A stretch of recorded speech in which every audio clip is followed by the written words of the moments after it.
అదేంటో కానీ కొందరికి మైకు దొరికింది అంటే నోటి దూల మామూలుగా తీర్చుకోరు.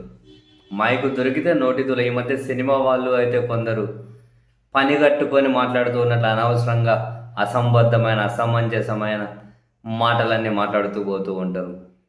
తాజాగా ఆ లిస్టులోకి యాక్టర్ శివాజీ కూడా చేరారు. మహిళల గురించి చాలా నీచాతి నీచంగా మాట్లాడారు.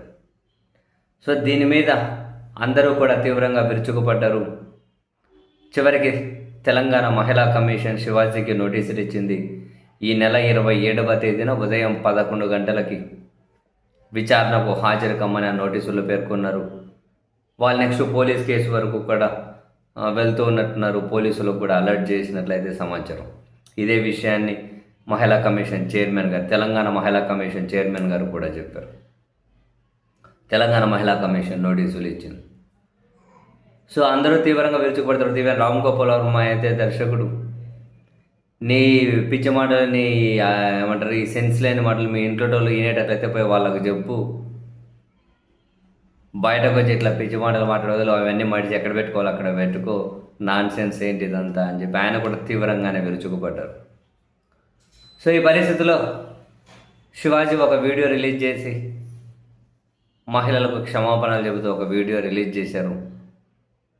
నేను కావాలని అవమానించాలని చెప్పి మేము మాట్లాడలేను, వాస్తవానికి మహిళల కోసమే అని చెప్పి మాట్లాడే ఆ క్రమంలో 2 బూతు మాటలు దొర్లినాయి. 2 మామూలు బూతులు అవి.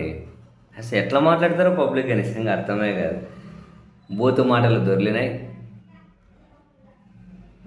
సో మహిళలు క్షమించండి అని చెప్పి ఆయన ఒక వీడియో కూడా రిలీజ్ చేశారు. ఇంతవరకు తెచ్చుకోవడం ఎందుకు?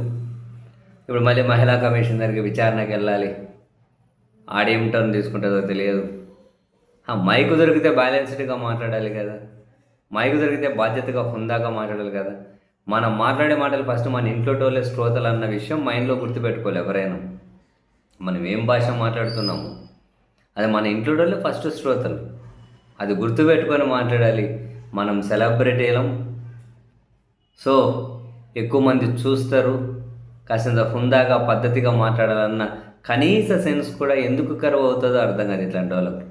నోటితోలు ఎందుకు, నోటీసులు కేసులని అవి అనవసరంగా ఎదుర్కోవడం ఎందుకు, ఇప్పుడు మళ్ళీ క్షమాపణలు చెబుతూ వీడియో ఎందుకు, ఈ విధంగా ఎందుకు జనాలతో తిట్టించుకోవడం.